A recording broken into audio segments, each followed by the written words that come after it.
ഇനി അവള് വരാതിരിക്കോ കൈമളെ? അങ്ങനെ ചെയ്യൂ മാഡം. വരുമെന്നാ എന്നോട് പറഞ്ഞത്. അല്ലെങ്കിലും മാഡം വിളിക്കുമ്പോൾ വരാതിരിക്കാനുള്ള ധൈര്യം ഉണ്ടോ അവർക്ക്? നോക്കാം.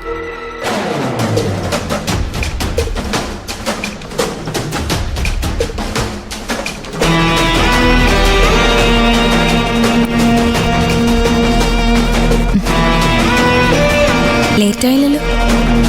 ഇത്തിരി ലേറ്റായാലും കുഴപ്പമൊന്നുമില്ല.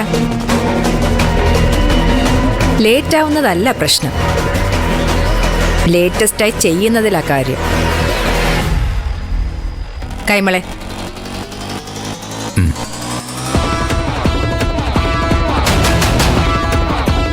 ഇനി പറ.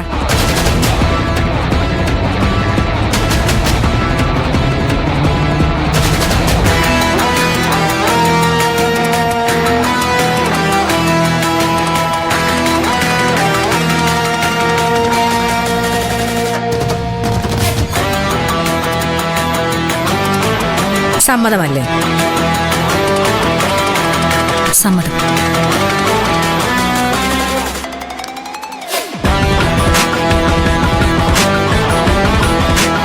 അപ്പൊ ഇനി മുതൽ നമ്മൾ രണ്ടല്ല, ഒന്നാണ്. അതെ.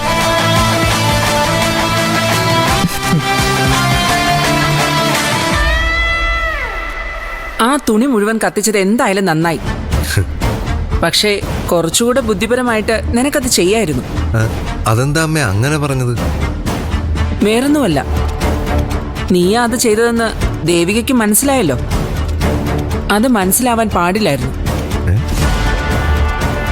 ഞാൻ എങ്ങനെയൊക്കെ ഒളിപ്പിച്ച് ചെയ്തിരുന്നെങ്കിലും ദേവിയൊക്കെ അത് പിടികിട്ടിയേ. ഞാൻ തന്നെ അതിന്റെ പിന്നിലെന്ന്. അവളെന്ത് വിചാരിച്ചാലും എനിക്കെന്താ? വീട്ടുകാരും അത് വിശ്വസിക്കുന്നില്ലല്ലോ. അവര് കരുതുന്നതേ ബാധ ഇത് ചെയ്തതെന്ന്. ഇന്നത്തെ കാലത്തും ബാധ. ഇത്രയും ബുദ്ധിയില്ലാത്ത രണ്ട് സ്ത്രീകളെ ഞാൻ എന്റെ ജീവിതത്തിൽ കണ്ടിട്ടില്ല. ബാധ നല്ലൊരു ഐഡിയ. അത് അവസാനം കറങ്ങിത്തിരിഞ്ഞ് ദേവികയുടെ തലയിൽ തന്നെ വന്ന് നിൽക്കണം. ബാധ കയറിയിരിക്കുന്നത് അവൾക്കാ. അങ്ങനെ വരണം. എങ്കിൽ നമ്മൾ രക്ഷപ്പെട്ടു. ആ മനോഹരന് എല്ലാം ഏതാണ്ടൊക്കെ മനസ്സിലായിട്ടുണ്ട്. ചെറിയ തോതിൽ ഒരു ഭീഷണി അയാൾ എനിക്ക് തന്നു.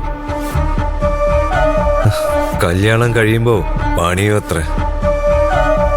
പണിയാൻ ഇങ്ങോട്ട് വരട്ടെ. പണി എന്താണെന്ന് ഞാൻ കാണിച്ചു കൊടുക്കുന്നു. തൽക്കാലം മനോഹരനുമായിട്ട് ഉടക്കാതിരിക്കുന്നതാ ബുദ്ധി.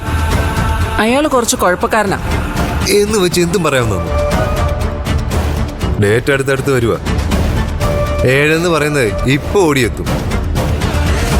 കല്യാണം മുടക്കാൻ ഇപ്പോഴും വ്യക്തമായൊരു പ്ലാൻ ആയിട്ടില്ലെന്ന് ഓർക്കണം. അതൊക്കെ ഉണ്ടായിക്കോളും. ഇതിപ്പോ നമ്മൾ മാത്രമല്ലല്ലോ കല്യാണം നടക്കരുതെന്ന് ആഗ്രഹിക്കുന്നത്. ആ പെണ്ണിന്റെ മനസ്സിലും അത് തന്നെയല്ലേ ആ ചന്ദ്രയുടെ. എനിക്ക് സംശയമുണ്ടമ്മേ. ആദ്യം ഞാൻ വിചാരിച്ചത് അവള് നാടകം കളിക്കുന്നു തന്നെ. അങ്ങനെയാണെങ്കിൽ കല്യാണ ചെലവ് മുഴുവനും വഹിക്കാമെന്ന് ആരെങ്കിലും പറയൂ? മൊത്തത്തിലൊരു കൺഫ്യൂഷൻ ഉണ്ടമ്മേ. മിക്കവാറും ഞാൻ തന്നെ അധ്വാനിക്കേണ്ടി വരും.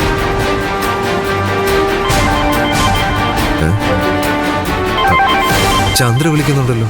എടുക്ക്. ഹലോ. എനിക്ക് ശരത്തിന് അത്യാവശ്യമായിട്ടൊന്ന് കാണണമല്ലോ. കാണാം. ലൊക്കേഷൻ അയച്ചു തരാം, അവിടെ വന്നാൽ മതി. ശരി. ശരി. കാണണമെന്ന് എന്തിനായിരിക്കും അറിയില്ല. ഭീഷണിപ്പെടുത്താനായിരിക്കോ അതോ കൂടെ നിർത്താനായിരിക്കോ? ചെന്ന് സംസാരിക്കും, എന്നിട്ട് എന്നെ വിളിക്കും.